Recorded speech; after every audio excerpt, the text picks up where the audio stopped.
आज हम देखने वाले हैं एल्जियम। मूवी की शुरुआत साल 2154 में होती है। इंसानों की हरकतों ने पृथ्वी के बहुत बुरे हाल कर दिए हैं। पृथ्वी पर रहना काफी मुश्किल हो चुका है और ये सब कुछ हुआ है बहुत ही ज्यादा आबादी और अलग अलग बीमारियों की वजह से। इसके बाद अमीर लोगों ने एक अंतरिक्ष यान बनाया जिसको एल्जियम बोला जाता है और एल्जियम पे रहने वाले सभी लोग प्रदूषण और बीमारी से बचकर रह पाते हैं क्योंकि उन्होंने एक खास तरह की मशीन बनाई है जिसकी मदद से किसी भी तरह की बीमारी को ठीक किया जा सकता है। और अब पृथ्वी पर केवल गरीब लोग ही रहते हैं, जैसे कि ये दो अनाथ बच्चे मैक्स और उसकी सबसे अच्छी दोस्त फ्रे।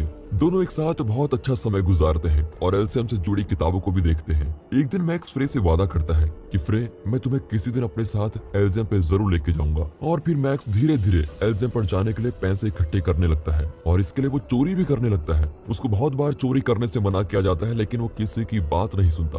अब लॉस एंजलिस में काफी सालों बाद दिखाया जाता है कि मैक्स पहले एक चोर हुआ करता था, लेकिन अब वो जेल से सजा काट के बाहर आ चुका है और अब वो एक फैक्ट्री में ईमानदारी के साथ काम करने में लगा हुआ है। लेकिन उसके अच्छे व्यवहार के बाद भी उसके साथ ठीक नहीं किया जाता। उसको बस स्टॉप पर पुलिस वाला रोबोट रोक लेता है और मैक्स की पुरानी चोरियों की वजह से अचानक ही मैक्स का बैग चेक करने लगता है। मैक्स मजाक करते हुए रोबोट्स को जवाब देता है, लेकिन ऐसा करने पर रोबोट्स उसको जबरदस्ती जमीन पर लेटा देते हैं जिसकी वजह से मैक्स के हाथ में चोट भी लगती है। फिर चेक करने के बाद रोबोट को मैक्स के बैग में कुछ नहीं मिलता, इसलिए वो मैक्स को जाने देते हैं। अब मैक्स एक हॉस्पिटल पहुंच गया है, लेकिन वहां पहुंचकर वो फ्रे को देखकर हैरान हो जाता है। और फिर जब फ्रे मैक्स के हाथ का इलाज कर रही होती है तो मैक्स उसे बाहर घूमने चलने को बोलता है। शुरू में तो वो हिचकिचाती है लेकिन आखिर में डेट पर जाने के लिए मान ही जाती है। इसके बाद मैक्स अर्माडेन नाम की कंपनी में काम करने जाता है और ये वही कंपनी है जिसने एल्जियम को बनाया है। ये कंपनी अब रोबोट्स बनाती है और कंपनी का मालिक लखपति है जिसका नाम क्रायल है। जब मैक्स अपने बॉस से मिलता है तो उसका बॉस उसे नौकरी से निकालने की बात बोलता है क्योंकि मैक्स काम पर लेट आता है।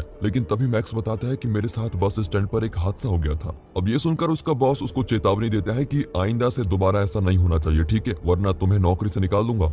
अब इस सब के दौरान स्पाइडर नाम का एक आदमी दिखाया जाता है जो कि कुछ विरोधियों को अगवा कर रहा है। स्पाइडर और उसका ग्रुप लोगों को नकली आईडी देता है जिनका इस्तेमाल करके लोग शटल्स में जा सकें और ऐसा करके शटल वाले लोग एल्जियम जाने की कोशिश करते हैं ताकि वो सभी वहां पहुंचकर अपना इलाज करवा सके।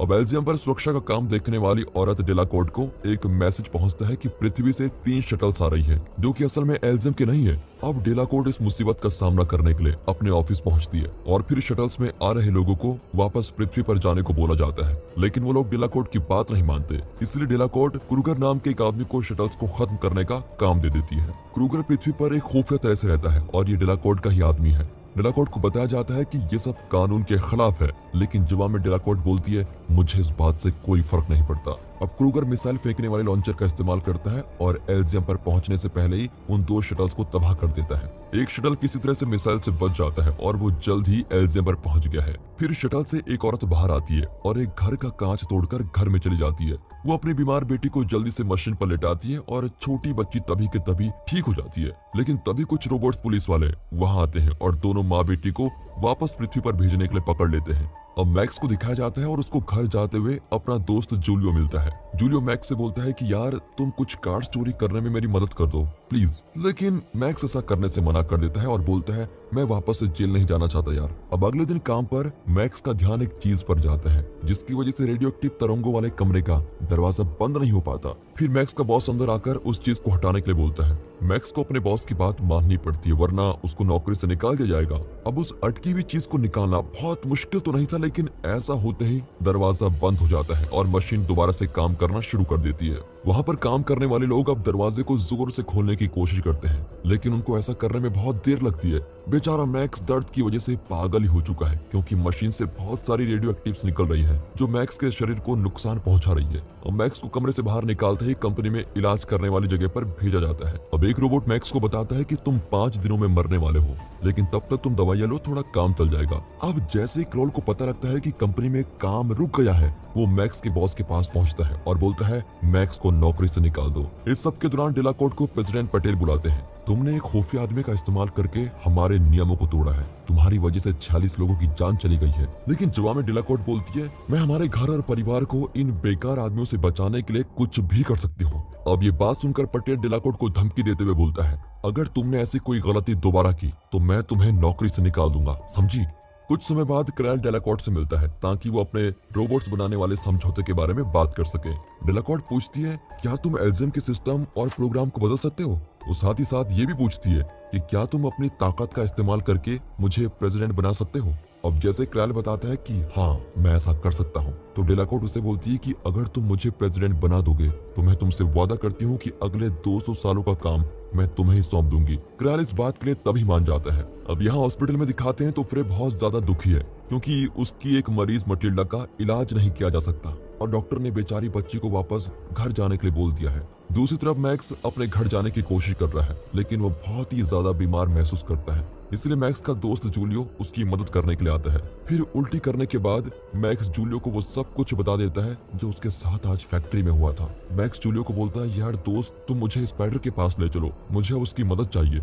मैक्स स्पाइडर के पास जाकर बोलता है कि मैं एल्जियम जाने के लिए टिकट खरीदना चाहता हूँ लेकिन मेरे पास कोई पैसे नहीं है, इसलिए टिकट के बदले में तुम जो बोलोगे मैं वो सब कुछ करने को तैयार हूँ। स्पाइडर के पास एक ऐसा खतरनाक काम है जो कोई भी करना नहीं चाहता। स्पाइडर ने एक छोटी सी चीज बनाई है। वो उस छोटी मशीन को दिखाते हुए बोलता है इस छोटी मशीन की मदद से किसी एक इंसान के दिमाग वाली सभी जानकारियां किसी और इंसान के दिमाग में डाली जा सकती हैं। वो आगे बोलता है मैक्स तुम्हारा मिशन यह है कि तुम्हें किसी अमीर इंसान के दिमाग से सारी जानकारियां निकालनी पड़ेंगी ताकि हम उस आदमी के बैंक के सारे पैसे निकाल सके। मैक्स बोलता है कि ठीक है मैं ये काम करूंगा लेकिन वो अमीर आदमी क्रैल होना चाहिए और साथ ही साथ तुम्हें मेरे लिए एक टिकट निकालनी होगी। स्पाइडर मैक्स की शर्तों को मान जाता है और मैक्स के शरीर पर एक सूट लगाने की बात बोलता है। वो कहता है इस सूट की मदद से तुम रोबोट्स के जितने ताकतवर हो जाओगे और तुम्हारे शरीर के साथ जो गड़बड़ हो रही है वो काफी हद तक ठीक हो जाएगी। और इस सूट को एक्सोस्केलेटन सूट बोलते हैं। इस एक्सोस्केलेटन सूट को मैक्स के शरीर के साथ जोड़ने वाला ऑपरेशन काफी मुश्किल होने के साथ साथ काफी लंबा भी चलता है, लेकिन आखिर में ऑपरेशन सक्सेसफुल हो जाता है और अब मैक्स उन सभी रोबोट से लड़ने के लिए बिल्कुल तैयार है जो उसके सामने आने की कोशिश करेंगे। मैक्स की बाजू पर एक आईडी टैटू भी लगाया हुआ है जिसकी वजह से एल्जियम यान का सिस्टम यही मानेगा कि मैक्स यहीं पैदा हुआ था। अब क्रैल को दिखाया जाता है जो कि एल्जियम से जुड़ी सभी जानकारियों पर पासवर्ड जैसा कुछ लगा रहा है ताकि कोई उसके दिमाग की जानकारी को चुरा ना सके।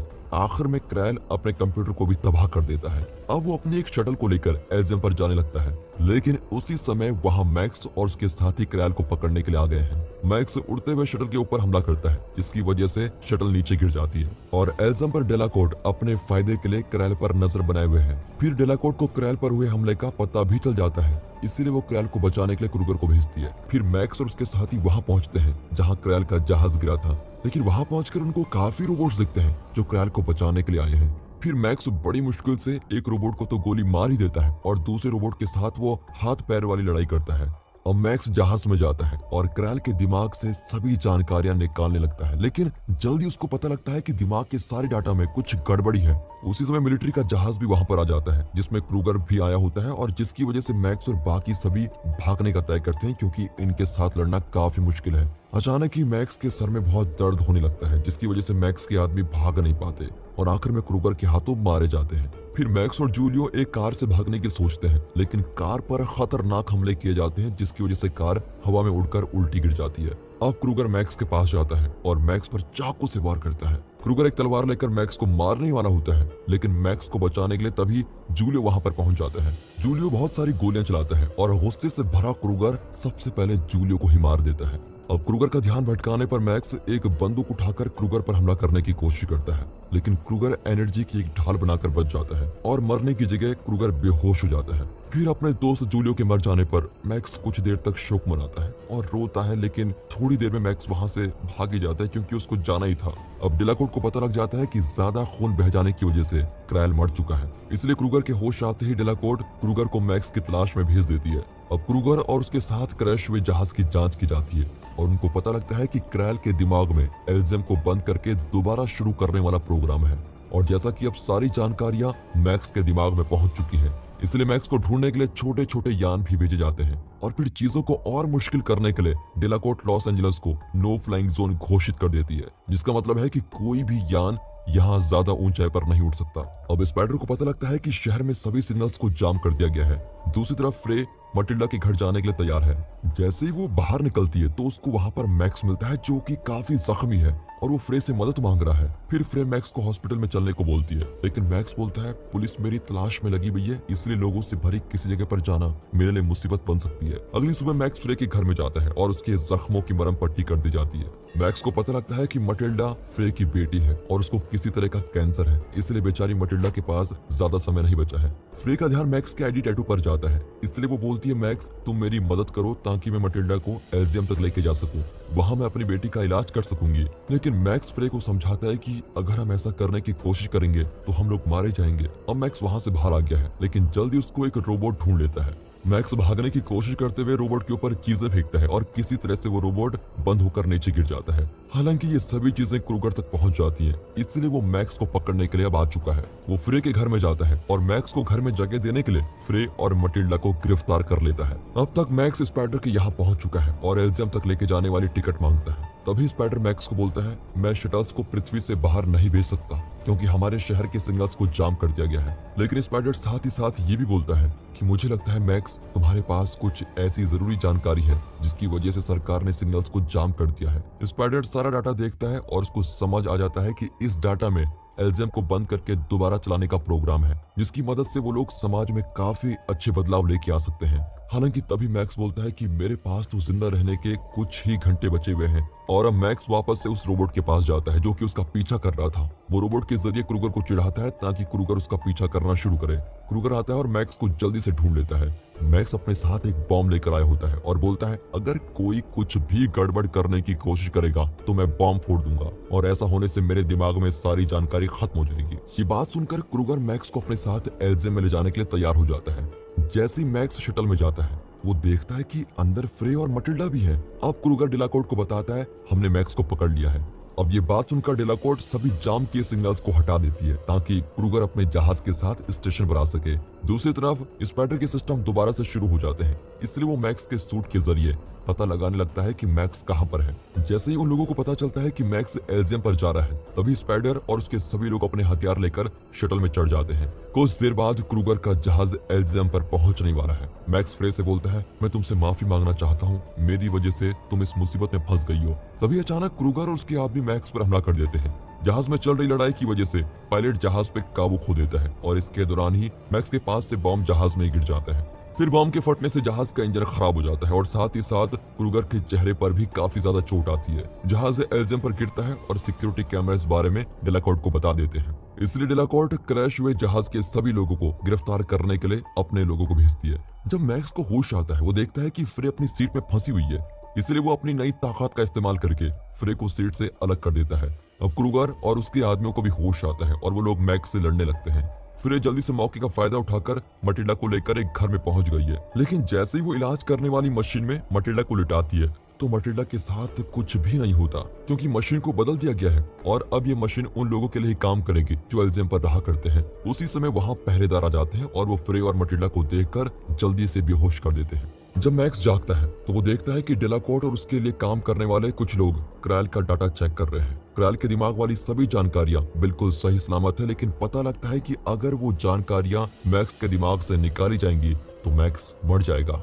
ये बात सुनकर भी डिलाकोर्ट बोलती है मुझे इस बात से कोई फर्क नहीं पड़ता, तुम सारी जानकारी इस आदमी के दिमाग से निकालो। इस सब के दौरान स्पाइडर और उसके लोग एल्जियम पर पहुंच चुके हैं और मैक्स की तलाश में लगे हुए हैं। क्रूगर के लोगों ने फ्रे और मटिल्डा को एक कमरे में बंद कर दिया है। वैसे तो क्रूगर की हालत भी बहुत बुरी है, वो बड़ी मुश्किलों के साथ जिंदा बचा हुआ है, इसीलिए ही क्रूगर का इलाज किया जा रहा है और मैक्स की तरह उसको भी एक्सोस्केलेटन वाला सूट लगा दिया गया है। कुछ देर बाद मैक्स अपने आप को बचा लेता है और टेक्नीशियन की खूब जमकर पिटाई कर रहा है। फिर वो पता लगाता है कि आखिर फ्रे कहां पर है। साथ ही साथ मैक्स उन लोगों के एक्सेस कार्ड भी ले लेता है जिनकी मदद से वो एल्जियम में कहीं भी जा सकता है। अब डिलाकोर्ट क्रूगर के पास आती है और उसको डांटती है कि तुम अपने मिशन को ठीक से पूरा भी नहीं कर पाए, लेकिन क्रूगर डिलाकोर्ट को चाकू मार के फ्रे के हाथ बंद कर देता है। एक तरफ फ्रे डिलाकोर्ट की जान बचाने की कोशिश में लगी हुई है और दूसरी तरफ क्रूगर अपने आदमियों को बोलता है मैं इस बिल्डिंग में रह रहे सभी पॉलिटिशियन को मरा हुआ देखना चाहता हूँ, तुम लोग जल्दी से जल्दी सभी सरकारी नौकरों को जान से मार दो। इस सब के दौरान क्रूगर खुद मैक्स की तलाश में निकल जाता है। क्रूगर के आदमी अपने काम में लगे हुए हैं और ग्रेनेड्स का इस्तेमाल करके सभी सरकारी लोगों को मार देते हैं। अब मैक्स कंट्रोल रूम में पहुंचता है और देखता है कि सारी जगह के बुरे हाल हो चुके हैं। स्क्रीन पर फ्रे और मटिल्डा दिखाई दे रही है और साथ ही साथ स्पाइडर के लोग भी पास पहुंचे जा रहे हैं। अब मैक्स स्पाइडर के साथ संपर्क करता है और पूछता है जो सभी जानकारी मेरे दिमाग में है, क्या उसकी मदद से हम सभी इंसानों को एल्जियम का रहने वाला बना सकते हैं? स्पाइडर बताता है कि वो लोग ऐसा कर सकते हैं, इसलिए दोनों मिलकर एक प्लान बनाते हैं। इसके बाद मैक्स फ्रे और मटिल्डा के पास जाता है और देखता है कि क्रूगर के आदमी भी उस कमरे में है। तभी एक खतरनाक लड़ाई शुरू हो जाती है, लेकिन फिर भी मैक्स उन सभी पर हावी होता जाता है। वो क्रूगर के सभी लोगों को जान से मार देता है। कुछ और लोग आते हैं और मैक्स पर गोलियां चलाने लगते हैं, लेकिन मैक्स को भी एक बंदूक मिल जाती है जिसकी मदद से वो सभी लोगों को आसानी से मार देता है। इसके बाद मैक्स दोनों लड़कियों को एक लिफ्ट तक लेके जाता है और बोलता है फ्रे, तुम मटिल्डा का इलाज करने के लिए जल्दी से कोई मशीन ढूंढो। फ्रे बताती है कि आईडी के बिना हम इलाज नहीं कर सकते, लेकिन मैक्स वादा करते हुए बोलता है तुम चिंता मत करो, मैं जल्द ही इस चीज के लिए कुछ करने वाला हूँ। दोनों को भेजते ही मैक्स को चिल्लाते हुए क्रूगर की आवाज आती है, जिसका मतलब है कि क्रूगर अभी भी जिंदा बच गया है। अब दरवाजा खुलता है और मैक्स लड़ाई के लिए बिल्कुल तैयार खड़ा है, लेकिन पता लगता है कि क्रूगर की जगह वहाँ स्पाइडर और उसके आदमी आ गए हैं। फिर एक आदमी को फ्रे और मटिल्डा की मदद के लिए भेजा जाता है और दूसरी तरफ मैक्स और बाकी सभी एल्जियम को चलाने वाले कमरे की तरफ जाते हैं, लेकिन रास्ते में उनको क्रूगर मिलता है जो अपने रास्ते में आने वाले सभी लोगों को मारता जा रहा है। मैक्स और स्पाइडर भाग रहे होते हैं और फिर एक दरवाजा बंद करने की कोशिश करते हैं, लेकिन क्रूगर उस दरवाजे को जाम कर देता है। अचानक ही मैक्स के सर में तेज दर्द शुरू हो जाता है। अब इस मौके का फायदा उठाकर क्रूगर अंदर आता है और उन लोगों पर खूब हमला करता है। तभी मैक्स क्रूगर से लड़ता है और स्पाइडर ऐसा करने में मैक्स की मदद भी करता है। इसी दौरान क्रूगर की तलवार उसके हाथ से नीचे गिर जाती है, लेकिन इसके बदले में क्रूगर स्पाइडर पे चाकू मार देता है। अब वो मैक्स से लड़ने पहुंचता है और फिर दोनों के बीच जबरदस्त लड़ाई होती है। फिर काफी कोशिश करने के बाद स्पाइडर भी अपने हाथ से चाकू निकाल लेता है और एल्जियम को चलाने वाले कमरे में जाने के लिए दरवाजा खोलने की कोशिश करता है। अब क्रूगर मैक्स पे भारी पड़ने लगता है और बोलता है तुम तो छोटी बच्ची की उम्मीदों पर भी खड़े नहीं हो पाए हो, अब तुम्हारी वजह से वो मारी जाएगी। ये बात सुनते ही मैक्स बड़ा भड़क जाता है और क्रूगर पर जोरदार हमला करता है। अब वो क्रूगर का एक्सोस्केलेटन सूट उसके शरीर से अलग कर देता है। अब बिना किसी सूट के क्रूगर इतना ताकतवर नहीं रहता कि वो मैक्स के रोबोट वाली ताकत का सामना कर सके, इसलिए क्रूगर सोचता है कि वो ग्रेनेड का इस्तेमाल करके दोनों को मार देगा, लेकिन मैक्स जल्दी से अपने आप को क्रूगर से अलग कर देता है और फिर क्रूगर को नीचे फेंक देता है। तभी स्पाइडर भी दरवाजा खोलने में कामयाब हो जाता है और जल्द ही दोनों कमरे के अंदर चले जाते हैं। फिर स्पाइडर कमरे को दोबारा से जल्दी बंद कर देता है ताकि बाहर से आ रहे सिपाही अंदर ना सके। यहाँ दूसरी तरफ फ्रे को इलाज करने वाली मशीन मिल जाती है और वो जल्दी से मटिल्डा को मशीन पर लेटा देती है। अब मैक्स अपने दिमाग को एल्जियम के प्रोग्राम से जोड़ लेता है और स्पाइडर जल्दी से जरूरी प्रोग्रामिंग कर लेता है। अब स्पाइडर मैक्स को एक रिमोट कंट्रोल पकड़ाता है जिसके इस्तेमाल से पूरे यान को बंद करके दोबारा से शुरू किया जा सकता है। वो साथ ही साथ बोलता है मैक्स, तुम्हें एक बात बताना चाहता हूँ, अगर तुम बटन दबाओगे तो तुम भी मारे जाओगे। मैक्स कंप्यूटर से जुड़ा हुआ है, इसलिए उसकी मदद से वो फ्रे से बात करता है। वो बोलता है फ्रे, मैं तुमसे माफी मांगना चाहता हूँ कि अब मैं तुम्हारे साथ नहीं रह पाऊंगा, लेकिन मैंने अपने बचपन का वादा पूरा कर दिया है, मैं तुम्हें एल्जियम तक लेके आ गया हूँ। फिर मैक्स फ्रे के साथ बिताए हुए अपने अच्छे दिनों को याद करता है और फिर रिमोट का बटन दबा ही देता है। यहाँ पटेल बहुत सारे पहरेदारों के साथ वहाँ पहुंच चुका है और स्पाइडर को गिरफ्तार करने के लिए दरवाजा तोड़वा देता है। तभी अचानक एल्जियम का सिस्टम बंद होता है और कुछ सेकंड्स के लिए सारा सिस्टम ही बंद पड़ जाता है। जैसे ही एल्जियम चालू होता है तो वो पृथ्वी के सभी लोगों को एल्जियम का नागरिक बना देता है। अब जल्दी से इलाज करने वाली मशीन चालू भी हो जाती है और मटिल्डा का इलाज होने लगता है। दूसरी तरफ रोबोट्स स्पाइडर को गिरफ्तार करने से मना कर देते हैं क्योंकि स्पाइडर भी अब एल्जियम में रहने वाला बन चुका है और कानून के हिसाब से ऐसा नहीं किया जा सकता कि उसको गिरफ्तार कर ले। जैसे कि पृथ्वी पर रहने वाले सभी लोग एल्जियम के निवासी बन चुके हैं, इसलिए एल्जियम के सिस्टम को ये पता चलता है कि पृथ्वी पर बहुत सारे लोगों को इलाज की जरूरत है। सिस्टम खुद ही लोगों की मदद करने के लिए जहाज को भेज देता है। पृथ्वी के सभी लोग अपने इलाज के लिए जहाज की तरफ जा रहे होते हैं। अफरे बाहर आकर आसमान की तरफ देखते हुए पृथ्वी को देखती है और सोच रही है मेरे मैक्स ने कितनी सारी अच्छी यादें मेरे लिए छोड़ दी हैं। और दोस्तों इसी के साथ ये मूवी खत्म होती है। दोस्तों आपको मूवी कैसी लगी, वीडियो कैसी लगी, एक्सप्लेनेशन कैसा लगा? वीडियो अच्छी लगी हो तो लाइक कीजिए, चैनल को सब्सक्राइब करें।